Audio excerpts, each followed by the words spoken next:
Salut Cédric, et ben voilà, on est en 2020. Alors j'espère que le retour à la réalité n'a pas été trop dur. Si c'était le cas, tu sais ce qu'il te reste à faire, tu te mates un petit spectacle et ça passe toujours bien. D'ailleurs, si t'as pas encore eu l'occasion de mater le monologue d'introduction de Ricky Gervais au Golden Globe 2020, va checker et à mon avis tes problèmes devraient au moins s'éclipser pendant la durée de son speech bien cinglant. Alors avant de partir et de repartir de plus belle, merci encore aux 112 abonnés à ma chaîne. Vous m'encouragez à poursuivre mes délires en likant, en vous abonnant, c'est super cool. Et voilà, moi je ferai le max pour vous faire découvrir ou redécouvrir encore plus de spectacles humoristiques, histoire que vous puissiez vous marrer tout au long de l'année. Alors cette semaine, je voulais commencer l'année en douceur et dédier ma chronique à un humoriste que je suis depuis que je suis adolescent. Et c'est Elie Semoun. Et nostalgie oblige, j'ai pris par habitude de me remater certains de ses spectacles de temps à autre. Et il n'y a rien à faire, à chaque lecture, je redécouvre des petites choses qui arrivent encore aujourd'hui à me faire rire. C'est un humoriste qui a évidemment évolué avec l'âge, mais tout en restant fidèle à ses premiers amours. Alors, il est vrai qu'avec ses derniers spectacles, la mise en scène a un petit peu changé, rejoignant par certains moments la mouvance stand-up, on appréciera au moins. Mais il garde selon moi une personnalité humoristique qui demeure unique dans le circuit. C'est donc avec un plaisir non dissimulé que cette semaine je dédie ma chronique à Elie et Semoun d'Elie Semoun. C'est Driss te parle, épisode 12.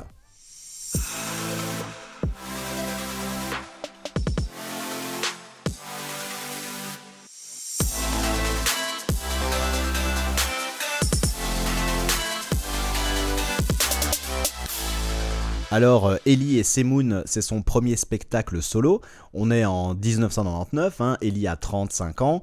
Et il se produit au Palais des Glaces devant plus ou moins 500 personnes. Alors nous sommes tout juste 2 ans après sa séparation avec Dieudo. Il cartonne en télé avec ses petites annonces qui deviennent cultes et qui sont diffusées de manière assez récurrente dans Les Enfants de la télé.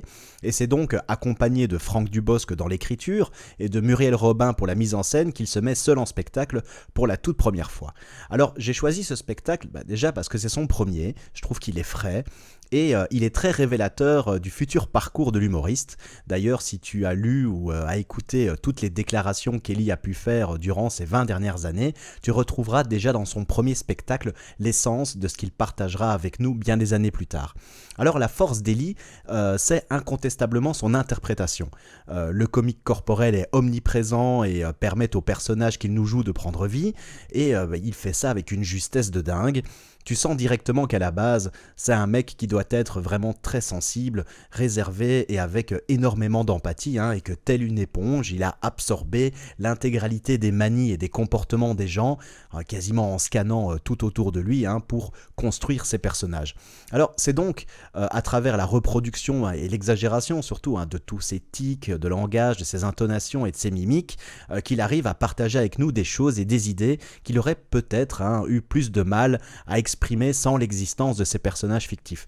Alors moi je dis ça parce que sa sélection de rôles, elle est assez caractéristique. Ce sont pour la plupart des personnages pathétiques, mais pas systématiquement dans le sens péjoratif du terme. Ce sont des personnes poignants par leur tristesse, leur maladresse ou encore leur naïveté. Et tu ressens une sorte de petit sentiment comme quoi ces personnages ont l'impression d'être heureux alors que dans la réalité ils ne le sont peut-être pas. Et c'est à travers eux qu'il va réussir à nous faire rire de situations quand même assez délicates, comme le licenciement avec Monsieur Fillon, les enterrements avec le crématorium Périglioni. D'ailleurs, je résiste pas à te mettre un petit passage de ce dernier. Oh, madame, il faut pas vous mettre dans des états pareils, madame. Vous savez, la mort, ça peut arriver à tout le monde. Qu'est-ce qui est arrivé au petit monsieur? Ah oui, c'est cette personne qui nous est arrivée en 2 fois, oui.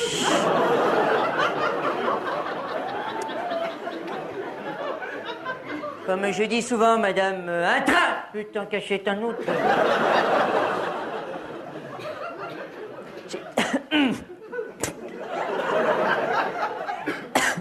C'était votre petit-fils, madame? Oui, je comprends, oui. Vous avez quel âge, madame? 86 ans. Puis-je me permettre de vous laisser ma carte? Je vous rappelle que nous faisons une petite promotion qui s'arrête fin janvier. Enfin voilà, tu sens qui prend vraiment du plaisir à le faire.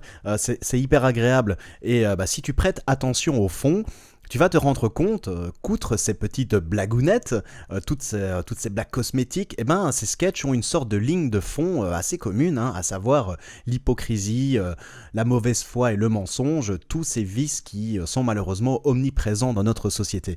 Alors il va aborder ces thématiques sous différents angles, que cela soit à travers le comportement d'un père face à l'handicap de son fils dans le sketch du saut élastique, qui est excellent, celui d'homme marié en quête de plan d'un soir avec son sketch sur les établissements 69, ou le dragueur, et encore à travers d'hommes qui refusent de vieillir et de se ringardiser avec son sketch sur le vieux beau et celui sur Georges-André Gaillard, qui reviendra dans ses spectacles futurs. Alors peut-être essaye-t-il également de faire passer des messages plus personnels à travers ses personnages, on ne sait pas, mais bon voilà, on retrouve vraiment cette frontière sibylline entre le drôle et le dramatique.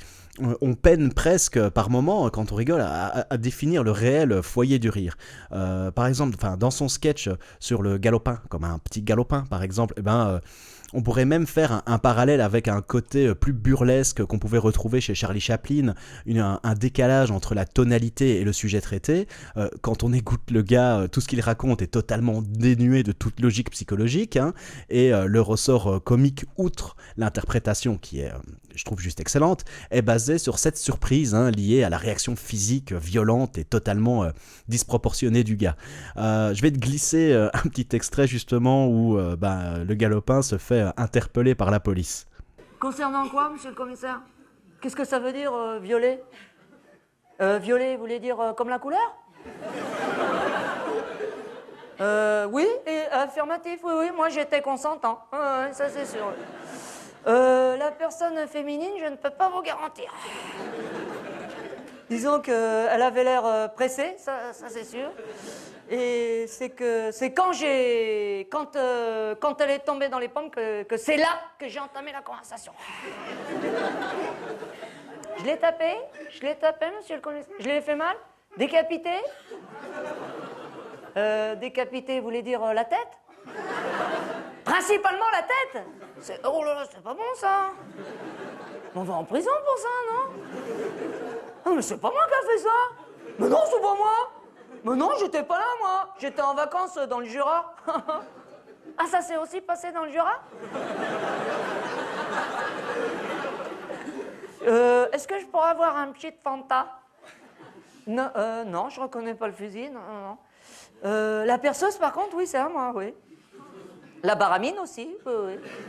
Oh, disons pour soulever des objets, pour déplacer des pneus. Comment je m'en sers, moi? Pour demander l'heure, comme ça les gens répondent plus vite. Je pourrais avoir un petit Fanta? Oui, exact, oui. Oui, je me souviens d'avoir poussé un enfant d'une montagne. Pour le faire voler. Mais disons qu'après, j'ai tenté de faire voler toute la famille, mais ça n'a pas fonctionné. La mémé, elle a complètement raté son atterrissage. Non. Pas à l'aise au départ, trop crispé. Non, pas détendu. Non. Le pépé, il est parti loin, lui, par contre. Il a bien déployé les ailes, comme ça. Il poussait comme des cris de corbeau. Il est parti très loin, je l'ai plus revu après, non. Non, il a dû faire son nid dans un arbre. Il va donc illustrer la bêtise humaine en l'accentuant par de l'absurde, et Ellie ne va pas avoir peur de forcer les traits jusqu'à même installer des blancs et des malaises pour appuyer le côté ridicule et déconnecté du personnage.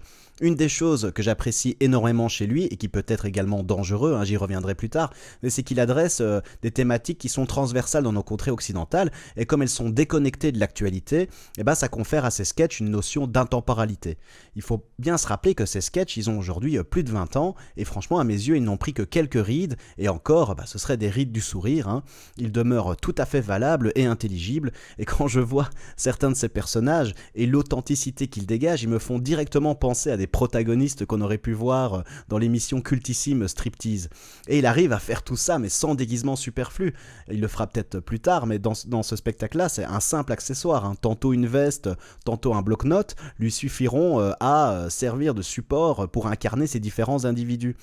En plus, la structure de spectacle qui est un petit peu old school, qui s'articule autour de la juxtaposition de sketchs de 5 minutes entrecoupés de noir, ça renforce également la distinction de ces interprétations. Alors, je t'avais dit précédemment que cela pouvait être dangereux pour l'artiste d'avoir des sketchs intemporels. Au fait, la difficulté, quand on fait des sketchs qui vieillissent bien, c'est qu'ils vous poursuivent, et tout au long de votre carrière, on va vous comparer à vous-même, et si vous faites moins bien, la sanction est immédiate. En 2015, dans son spectacle À partager, il a réinterprété en guise de clôture son sketch La Maison Périglioni. Et moi, j'avais encore bien en tête sa représentation de 15 ans auparavant, à partir de ce moment-là. Et j'ai ressenti, moi, cette difficulté d'essayer de délivrer cette même énergie. Enfin, franchement, c'est compliqué. Bref, tu auras compris donc que c'est un humoriste que j'affectionne particulièrement.